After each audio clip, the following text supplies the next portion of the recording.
Hello students, welcome to our channel Bengal success পয়েন্টে তোমাদের সবাইকে স্বাগত। আপকামিং ডাব্লিউবিএসএসসির গ্রুপ সি এবং ডি এর যার পরীক্ষাতে যাচ্ছ তাদের জন্য এই শর্টসটি খুবই গুরুত্বপূর্ণ হতে চলেছে। আজকে দেখে নাও আমাদের প্রথম প্রশ্ন, পৃথিবীর দীর্ঘতম মহাদেশীয় রেলপথের নাম কি?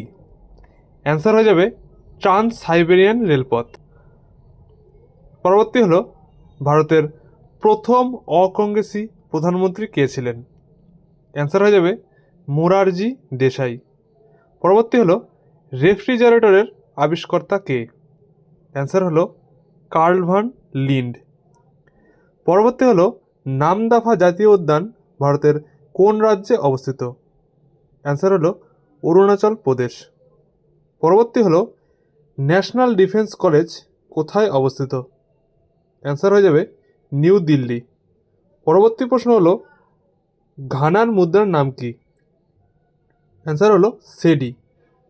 পরবর্তী হলো, রিজার্ভ ব্যাংকের বর্তমান জেনারেল কে? অ্যান্সার হলো সঞ্জয় মালহোত্রা।